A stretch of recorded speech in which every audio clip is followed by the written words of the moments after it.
All right, we're looking at factoring polynomials completely. This is the second part.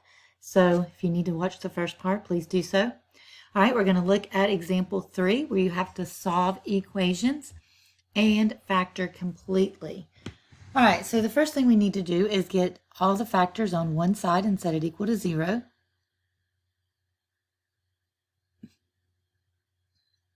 So I'm going to subtract 10x from both sides and set this equal to 0. Always look for a greatest common factor. This time, 2x is your greatest common factor. So I can factor a 2x out of each term. 2x from 2x cubed leaves x squared. 2x from 8x squared is 4x. And 2x out of 10x is negative 5. Now, all you have to do is be good at multiplication.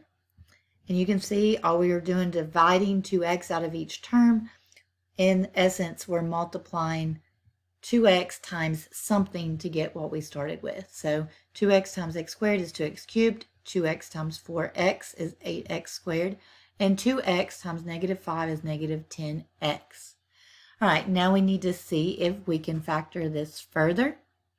So I'm going to bring down my 2x and see if I can factor this into two binomials. All right, so I'm going to have x times x, what multiplies to give me negative 5, 1 and 5.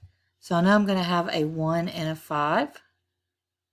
Nothing else multiplies to give me negative 5. And then I need to have a plus 4 in the middle. So in order to get a negative, when I multiply, I have to have opposite signs. And to get a plus 4, my bigger factor has to be positive, which means the negative goes with the 1. All right, now that I have factored completely, I can set each factor equal to 0 and solve. So I'm going to have 2x equals 0, x minus 1 equals 0, and x plus 5 equals 0. So divide by 2, x equals 0, add 1,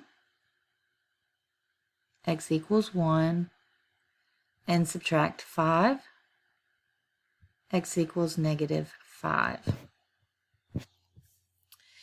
All right, B part says w cubed minus 8w squared plus 16w equals 0. All right, factor out your greatest common factor, which would be w. I'm left with w squared minus 8w plus 16 equals 0. Now I'm going to try to factor my trinomial into two binomials. So I'm going to have w times w. What multiplies to give you 16 and adds to give you 8. So I've got 1 and 16, 2 and 8, or 4 and 4. All right, to get a positive 16, I have to have the same sign. So in order to get a positive 16, I'm going to have either plus, plus, or minus, minus. So I know it's not 1 and 16. Is it 2 and 8 or 4 and 4? I need a negative 8 in the middle. So I'm going to have two negatives, and they're both going to be negative 4. All right. So I'm going to have w equals 0. Don't forget this first one here.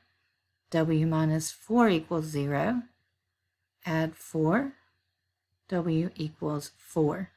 And that's going to be a multiple of 2 because this last one here, w minus 4, is going to be the same thing. So it's going to have a root that shows up twice. So I'm going to have w equals 0, 4, and 4 again.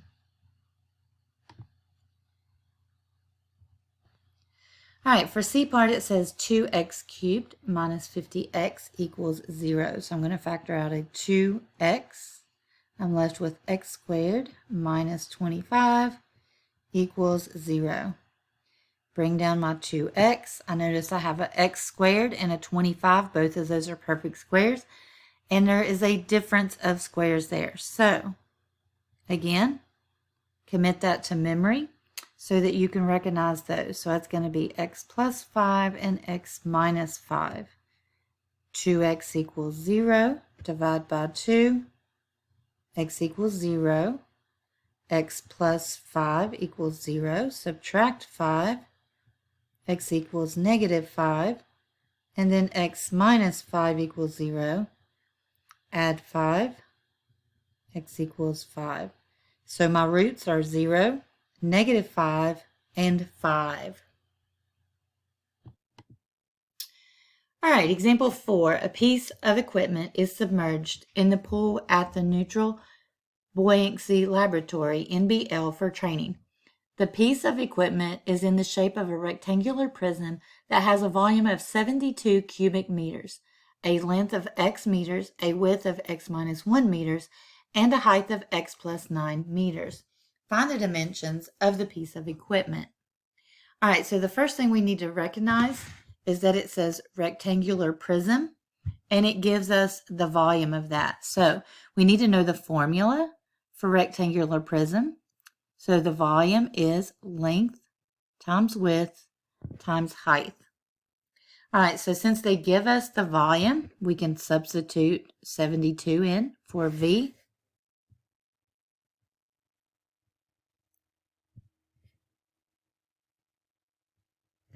And then we have a length, a width, and a height. So it says a length x meters, so length x meters times a width of x minus 1 and a height of x plus 9.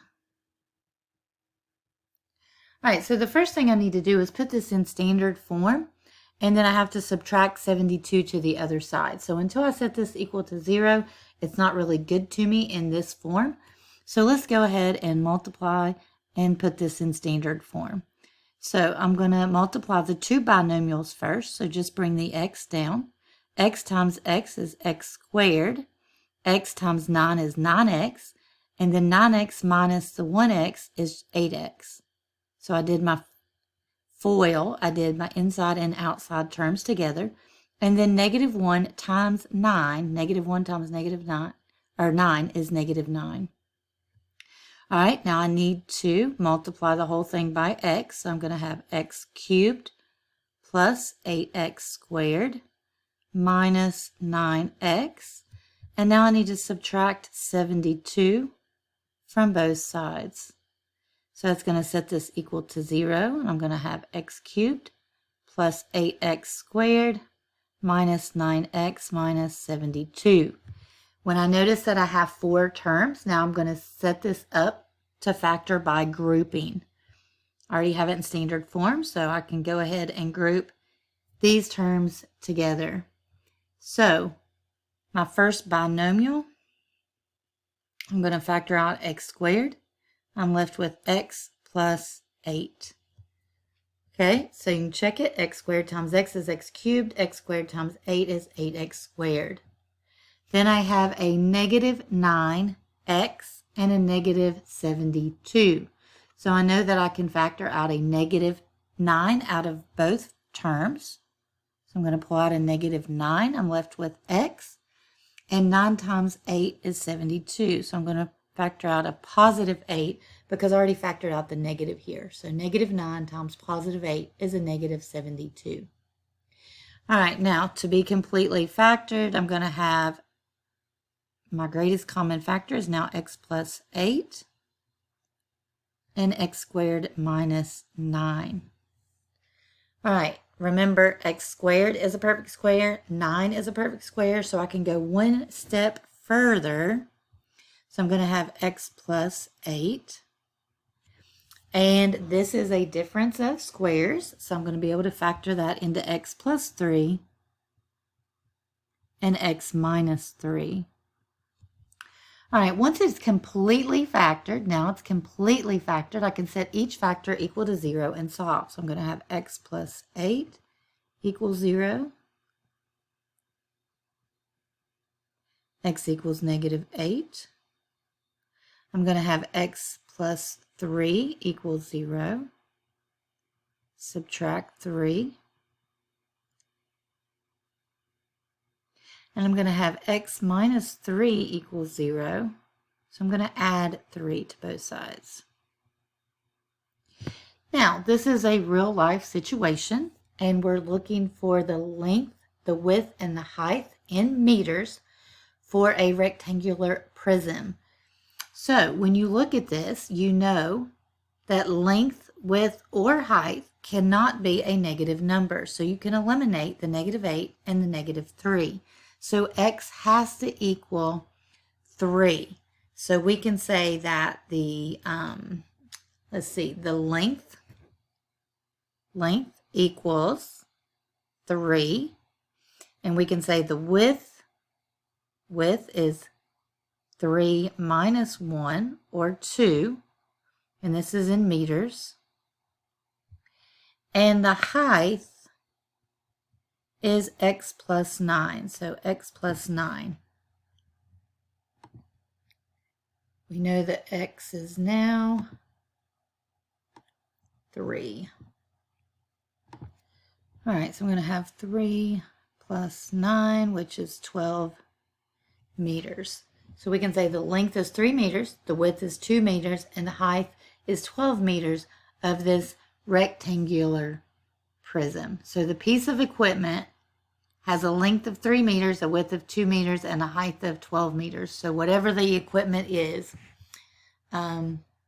we can determine that from the given information. So if you have any questions, please let me know.